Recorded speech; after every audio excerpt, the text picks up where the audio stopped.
Hello and greetings from Northumberland on the 13th of October.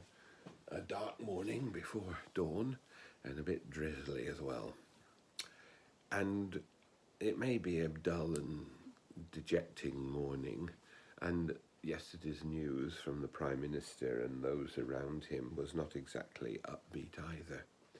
I think the thing that struck me most was the words of the Chief Medical Officer, Chief Whitty, who said, "I'm not convinced that even the most severe measures will be enough by themselves. We may need to do something more." That's worth remembering, and it's worth remembering for all of us. I, like many people, have rejoiced where I live that we have a very low rate, 22 in 100,000, which is very, very low.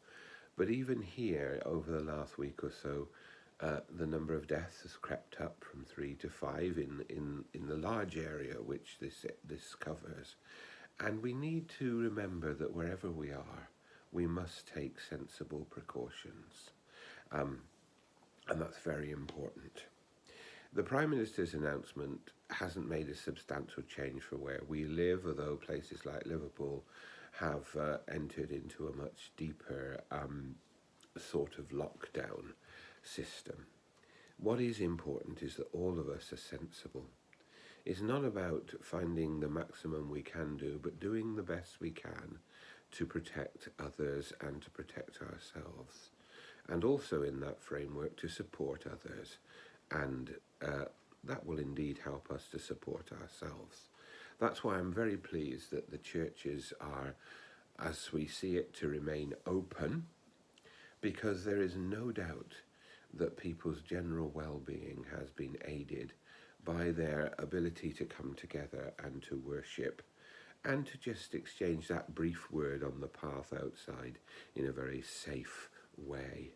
It helps us to continue to realize that we are part of a community, and that community is a community of love and a community of support.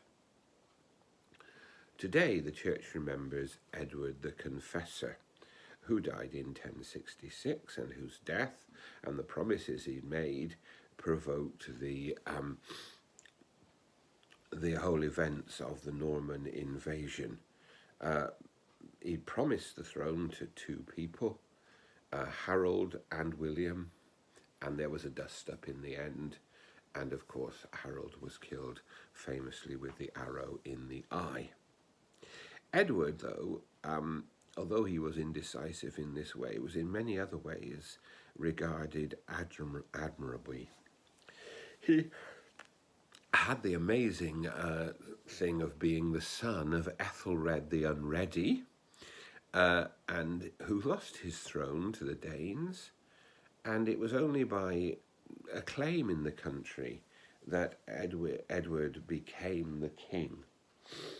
And he was a religious man, a devout man, and he was maybe better as a Christian than he was as a king. His great monument is the beginning of Westminster Abbey, that great testament to faith, right at the centre of governance in our capital. And I think that's an important point, a very important point for us at the moment. We have uncertainty. We have people who are not sure about who to believe and who to trust. And the presence of Westminster Abbey in our capital and at the centre of government reminds us that those who are called to govern, whether they are Christians or not, are called to act with integrity, are called to act for the good of all and not for themselves. And as we remember Edward the Confessor, his faith and the way in which that informed his rule, we pray for our leaders. We pray for our Queen, who shows these values very clearly. We pray for our Prime Minister, for ministers, and for all those involved at the moment, that in this crisis, the things they do may be for the good of all and not for the benefit of a few. And we pray that they will be guided and helped and held to account by others, so that the good of this nation and the good of this world is to the forefront. May God bless us and keep us today and in the coming days.